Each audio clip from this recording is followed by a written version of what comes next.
शासक थे उसके बारे में हमने बात कर चुके हैं, और कुछ अंतिम शासकों के बारे में बात करेंगे, उनसे जुड़े कुछ इंपॉर्टेंट फैक्ट्स के बारे में। इसके बाद ये जो डायनेस्टी, ये जो रूलर्स को हम लोग पढ़ रहे हैं, इनसे कुछ कुछ ही क्वेश्चन पूछे जाते हैं, आज हम उन्हीं के ऊपर बात करेंगे। तो आज हम नसीरुद्दीन महमूद से क्यूमर्स, जो कि दिल्ली सल्तनत का अंतिम शासक था, उसके बारे में हम लोग बात करेंगे। इससे पहले हमने कुतुबुद्दीन ऐबक, इल्तुतमिश, आराम शाह, रजिया, बैराम शाह, इन सभी के बारे में बात कर चुके हैं। आज हम लोग इस में बलबन जैसे एक महत्वपूर्ण शासक की बात करेंगे, और देखेंगे कि ये भी एक दिल्ली सल्तनत में एक महत्वपूर्ण शासक था, इन्हें बहुत सारे इसने कार्य किए जिससे क्वेश्चन पूछे जाते हैं। तो सबसे पहले अगर बात करें तो नासिरुद्दीन महमूद के ऊपर बात करेंगे हम लोग, और इसका टाइम पीरियड 1246 से 65 है। ठीक है, आप लोग टाइम पीरियड का हमेशा ख्याल रखिएगा, क्योंकि इससे क्वेश्चन पूछे जाते हैं। तो नसीरुद्दीन महमूद का टाइम पीरियड 1246 से 65 है, और ये शासक बनता है। तो 1246 में शासक बनता है। कहा जाता है कि ये जो नसीरुद्दीन महमूद था, ये बलबन का पुत्र, मतलब मिन्हाज ने बताया है कि ये बलबन का पुत्र था, लेकिन ये बलबन का पुत्र नहीं था, ये इल्तुतमिश का पौत्र था। ठीक है, इल्तुतमिश का पौत्र था, ये बलबन का पुत्र नहीं था। बलबन का पुत्र बुगरा खां, और एक नासिरुद्दीन, एक और इसका पुत्र होता है मोहम्मद खां, उसकी डेथ हो जाती है, तो वो बलबन के पुत्र होते हैं। ठीक है, ऐसा इतिहासकार मिन्हाज ने लिखा है, ये बलबन का पुत्र था। ठीक है, नेक्स्ट देखें तो इसामी, जो कि एक महत्वपूर्ण इतिहासकार हैं, और इनकी जो लेखनी है उससे हमें बहुत सारी जानकारियां मिलती है। तो उन्होंने कहा है कि वह एक अच्छा सुलेखक एवं धर्मपरायण व्यक्ति तथा कुरान की प्रतिलिपियों को बेचकर जो आय होती थी उसी से वो अपना खर्चा चलाता था। ठीक है, कहा जाता है कि ये जो नासिरुद्दीन महमूद था, इसे दिल्ली का आदर्श सुल्तान भी माना जाता है। इसे मिन्हाज ने जो अपनी तबकाते नासरी लिखी है, इसी को जो है कि समर्पित किया है, तबकाते नासरी। तबकात ए नासरी, ये पुस्तक किसको समर्पित है, कभी कभी क्वेश्चन आती है। ये पुस्तक इसी रूलर को मिन्हाज ने समर्पित किया है, और इसी पुस्तक में मिन्हाज ने कहा है कि ये एक दिल्ली का आदर्श सुल्तान, ठीक है, इसे दिल्ली का आदर्श सुल्तान माना जाता है। और कहा जाता है कि ये जो कुरान होती थी, कुरान की नकल करके या फिर उसकी कॉपियां बना बना के उसे बेचता था, और उससे अपनी आय करता था। उसका मानना था कि मैं एक सिर्फ ये राज्य का ट्रस्टी हूँ, इसका जो धन है उस पर मेरा कोई अधिकार नहीं है। ये इसका नसीरुद्दीन महमूद का मानना था। इसके बारे में और कुछ फैक्ट है, ये है, कहा जाता है कि इसकी पत्नी थी, वो जो इसकी रानी थी, तो इसकी बेगम थी, वो खुद ही खाना बनाती थी, और घर में दासी नहीं थी, इसके घर में कोई दासियां नहीं थी, कोई नौकर नहीं थे, और जो भी कार्य थे ये लोग स्वयं करते थे। ठीक है, इसमें एक महत्वपूर्ण चीजें हैं, देखेंगे इसी के बाद ही बलबन जैसे एक महत्वपूर्ण शासक को उभर के आता है, तो इसलिए इसके बारे में हमें जानना जरूरी है। तो नसीरुद्दीन ने 1249 में बलबन को नायब का पद दिया था उल्लू खान। ये भी आता है कि बलबन को उल्लू खां की उपाधि किसने दी थी, तो इसी नसीरुद्दीन महमूद ने बलबन को उल्लू खां की उपाधि दी थी। ठीक है, इंपॉर्टेंट है। इसकी देखेंगे 1265 ईस्वी में नसीरुद्दीन महमूद की मृत्यु हो जाती है। इस बच्चों को बहुत ज्यादा कंफ्यूजन होती है नसीरुद्दीन महमूद को लेके। तो गुलाम वंश में अगर नसीरुद्दीन नाम आता है, तो एक बार आपके इल्तुतमिश के पुत्र का नाम आएगा, और एक ये रूलर नसीरुद्दीन महमूद का आएगा। तो जो उसका पुत्र था उसकी आप जानते हैं कि डेथ हो जाती है 1229 ईस्वी में। तो एक राजकुमार था, शासक नहीं बना था, और ये नसीरुद्दीन महमूद गुलाम वंश का शासक था। आगे बात करें तो नसीरुद्दीन महमूद नाम से आपको तुगलक वंश में 2 रूलर देखने को मिलेंगे। तो थोड़ी थोड़ी आपको कंफ्यूजन होने लगेगी, लेकिन याद रखिएगा हमेशा गुलाम वंश या तुगलक वंश करके पूछेगा। ठीक है, और मेनली टाइम पीरियड इन लोग का याद रखिएगा, तो जिससे आप लोगों को कंफ्यूजन कम हो जाएगी। ठीक है, नेक्स्ट हम देखेंगे मिन्हाज, जो कि इसके अपने तबकाती नासरी को नसीरुद्दीन महमूद को समर्पित किया है। आशय दादा की प्रसन्नता में आपको हमने बताया कि तबकाती नासरी लिखी है। मिन्हाज ने आपको बताया कि नसीरुद्दीन महमूद को दिल्ली का आदर्श सुल्तान माना है अपनी रचना में। तो ये कुछ इंपॉर्टेंट फैक्ट थे। अब सबसे महत्वपूर्ण रूलर, ये आप साहब को देख रहे होंगे, ये है बलबन जी, और इनका टाइम पीरियड है 1265 से 87। और इनके टाइम पीरियड में देखेंगे बलबनी वंश, इनके वंश के इनके बाद जितने भी रूलर हुए उन्हें बलबनी वंश के भी नाम से जाना जाता है। बलबन से लेके क्यूमर्स तक के टाइम पीरियड को बलबनी वंश जाना जाता है। इनका मूल नाम बहाउद्दीन था, और बहुत सारी इन्होंने उपाधियां रखी थी, उपनाम थे, तो जिसमें देखेंगे बलबने खुर्द, इनकी उपाधि थी, और इनका ये जो उपाधि था, जब ये रूलर बने थे तो गयासुद्दीन की उपाधि धारण किए थे। उलुग खां जिसे नसीरुद्दीन महमूद ने दिया था। इन्होंने अपने आप को नियाबती खुदा, यानी कि ये मानते थे कि मैं जो हूँ खुदा का प्रतिनिधित्व करता हूँ, जिल्ले इलाही यानी कि खुदा का परछाई हूँ। ठीक है, ये दो उपाधि धारण की थी। जिल्ले इलाही आगे हम लोग देखेंगे अलाउद्दीन खिलजी और मोहम्मद तुगलक जैसे भी रूलर धारण किए हैं, तो ये इंपॉर्टेंट है। देखिए, अगर सबसे पहले बात करें किसने धारण किया था दिल्ली सल्तनत में, तो वो बलबन धारण किया था। नेक्स्ट हम लोग देखें तो ये देखेंगे कि बलबन जो है कि देखिए कब कार्यकाल में आता है, किसके टाइम पीरियड में, तो इल्तुतमिश ने जो अपना ग्वालियर विजय किया था, इसके बारे में आपको हमने बात किया था, 1232 में किया था, और अपनी पुत्री को जो है कि इसके नाम के सिक्के भी चलाए थे। तो 32 के बाद में बलबन को दिल्ली के बाजार से खरीदा, ये भी एक दास था, और इसे अंगरक्षकों का प्रधान, जिस पद पे सबसे पहले ऐबक ने इल्तुतमिश को रखा था, इल्तुतमिश सबसे पहले अंगरक्षकों का प्रधान हुआ था, जिसे सर जानदार कहते हैं, सर जानदार, अंगरक्षकों का प्रधान। तो इसी पद पे उसने बलबन को भी रखा था। तो अगर हम लोग देखें तो बलबन का जो टाइम स्टार्ट होता है वो इल्तुतमिश के टाइम से स्टार्ट होता है। ठीक है, रजिया ने इसे अमीर है, यहाँ पे अमीर शिकार का पद दिया था रजिया के टाइम में। मसूद शाह ने इसे अमीर हाजिब का पद दिया था, और नसरुद्दीन महमूद ने इसे नायब का पद दिया था। तो आपको क्लियर हो गया कि किस वर्ष में ये इसने किस किस पद पे ये बलबन रहा हुआ है। देखेंगे तो 20 वर्ष बलबन वजीर की हैसियत से नसरुद्दीन महमूद के टाइम पीरियड में, और 20 वर्ष सुल्तान के रूप में ये कार्य करता है। नसरुद्दीन महमूद का जो टाइम होता है, तो उस टाइम देखेंगे शासक जो है कि नाम मात्र का होता है, और पूरा कंट्रोल किसको होता है, तो बलबन के हाथों में ये पूरा कंट्रोल होता है। तो कहा जाता है कि बलबन का कुल कार्यकाल 40 वर्ष माना जाता है, 20 साल वजीर और 20 साल सुल्तान के रूप में। ठीक, 1267 में हम लोग देखेंगे इसने मेवों का दमन किया था नसरुद्दीन महमूद के टाइम पीरियड में। गोपालगिरी में इसने एक किला बनवाया है, जिसमें अफगानों को नियुक्त किया था, इसने तुर्कों को नहीं अफगानों को नियुक्त किया था। उनकी सैन्य प्रतिभा काफी अच्छी थी।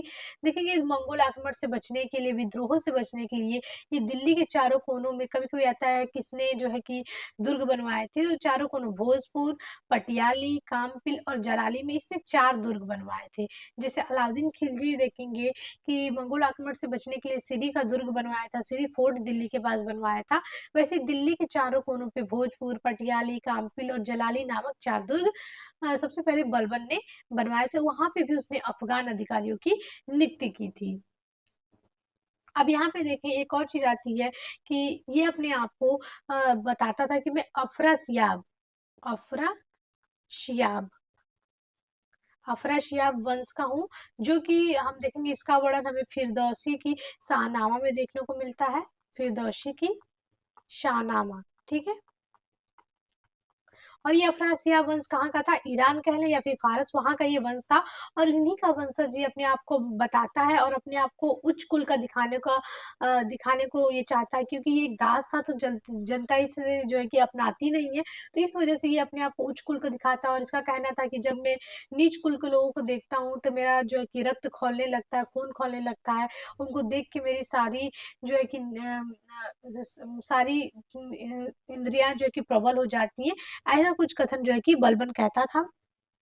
उसने जो है कि अपनी प्रतिष्ठा बढ़ाने के दरबार में गैर इस्लामी प्रथाओं को शुरुआत की, कुछ ईरानी प्रथाओं को शुरुआत की। क्योंकि वो अपने आप को इस वंश का साबित करना चाहता था कि लोग उसे अपना ले। तो उसने सिजदा और जमीन बोसी, यानी कि घुटने के बल बैठकर सुल्तान के समक्ष सिर झुकाने को सिजदा या जमीन बोसी कहते थे, और पायबोज सुल्तान के पैर चूमना, ये सारी ईरानी प्रथाएं थी, इसे शुरू किया। नौरोज जो कि एक देखे तो ईरानी नया त्योहार होता है, जिसे हम लोग न्यू ईयर मनाते हैं, वैसे एक त्योहार है।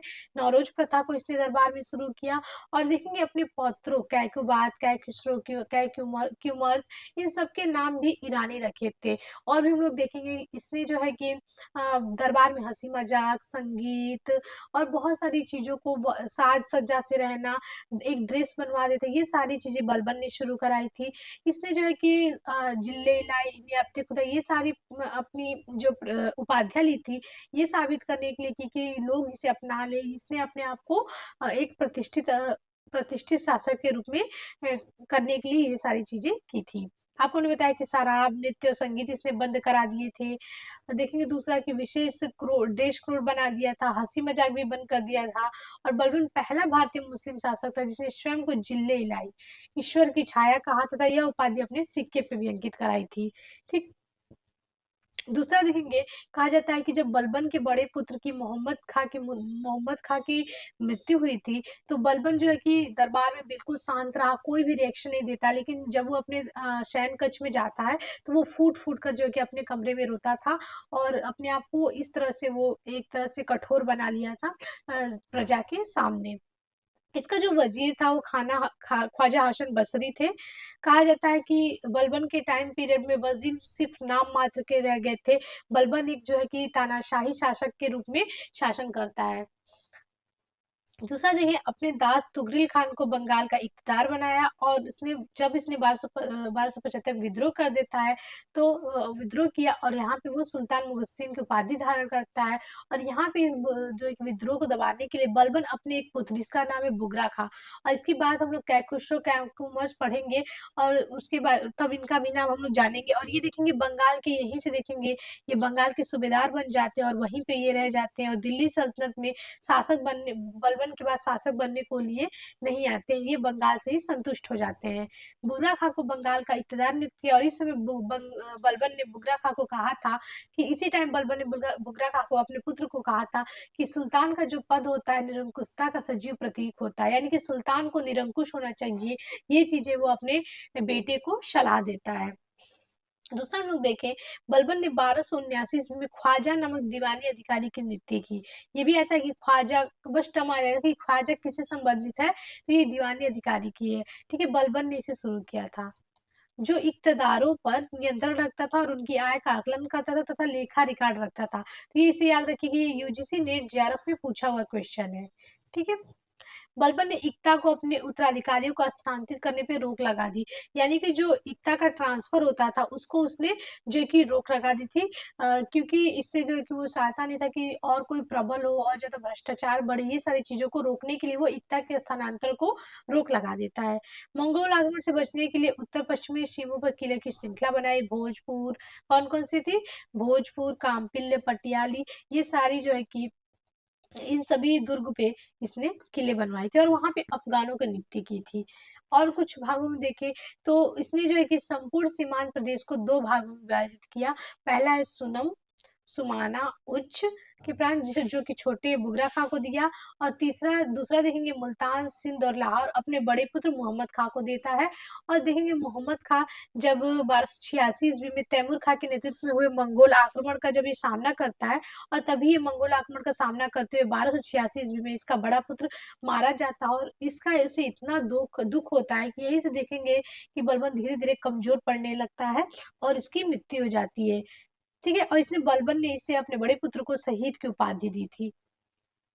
और जो अमीर खुसरो और अमीर हसन दहलवी का देखेंगे, तो जो उनका कार्यकाल स्टार्ट होता है वो बलबन के बड़े पुत्र के रूप में, बलबन बलबन के बड़े पुत्र के अधीन ही शुरू होता है, और ये लोग पुस्तकालय के अध्यक्ष रहते हैं। तो कभी कभी आता है इनका कार्यकाल कब शुरू होता है, तो बलबन के टाइम पीरियड से ही खुसरो और अमीर हसन दहलवी का कार्यकाल शुरू होता है। ठीक है, शतम 1279 ईस्वी में जिलों के रूप में सिख, ठीक है, सिख सिख जो कि उस टाइम में जिलों को सिख कहा जाता था, तो सिख का सबसे पहले हम लोग देखेंगे विकास किसने किया था, तो वो बलबन ने किया था। इसका हम लोग शेरशाह को जब पढ़ेंगे, सूर्यवंश के शासक, तो सिख का नाम, सिख, सिकदार, ये सारी चीजों को हम लोग बहुत बार देखने को हमें मिलेगा ये टर्म। देखेंगे 1287 ईस्वी में इसकी मृत्यु हो जाती है। और दूसरा देखिए तो इतिहासकार बर्नी ने लिखा है कि जब इसकी मृत्यु होती है बलबन की, तो बलबन की मृत्यु से दुखी हुई मालिकों ने अपने वस्त्र फाड़ डाले और सुल्तान के शव को कब्रिस्तान ले जाते हुए अपने सिरों पर धूल फेंकी। वह 40 दिन तक बिना बिस्तर के जमीन पे सोए थे। कहा जाता है कि जब बलबन की मृत्यु हो जाती है तो उसके जितने भी मालिक थे, अमीर थे, वो सब अपने कपड़ों को फाड़ डालते हैं और कब्रिस्तान तक नंगे पैर जाते हैं और अपने सिर पे धूल फेंकते हैं, और 40 दिन तक जो शोक मनाया जाता है मुसलमानों में, जिसे चालीसा कहा जाता है, उस दिन तक वो लोग जमीन पे सोए थे बिना बिस्तर के। आपको हमने बताया अमीर खुसरो अमीर हसन दहलवी का इसी के टाइम पीरियड से साहित्यिक जीवन स्टार्ट होता है, और किसके अधीन, शाहजादा मुहद्दम मोहम्मद के समय, जो कि इसका बड़ा पुत्र होता है। अमीर हसन दहलवी जो कि उच्च कोटि के लेखक थे, और ये निजामुद्दीन औलिया के शिष्य थे। खुसरो भी जो कि निजामुद्दीन औलिया के शिष्य थे, और कहा जाता है कि औलिया और खुसरो दोनों ने 7 सुल्तानों का कार्यकाल देखा है, 7 सुल्तानों का। ठीक, औलिया ने 7 सुल्तानों का और खुसरो ने 8 सुल्तानों का, ऐसा कहा जाता है। बर्नी ने 6 सुल्तानों का। बर्नी, जियाउद्दीन बर्नी ने 6 सुल्तानों का कार्यकाल देखा है।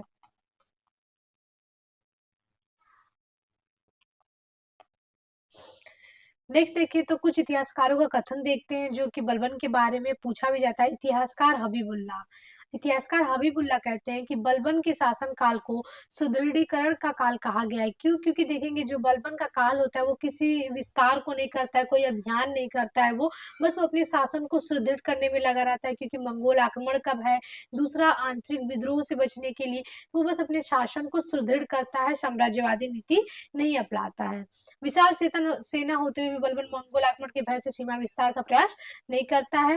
दूसरा देखिए के एम निजामी ने कहा है कि बलबन एक उत्तम अभिनेता था और अपने दर्शकों को आधुनिक फिल्म सितारों की भांति मंत्रमुग्ध रखता था। ये इंपॉर्टेंट, ये पूछा भी हुआ है, ताकि कहा जाए कि ये एक अच्छा तरह से नाटकीय प्रदर्शन करता था।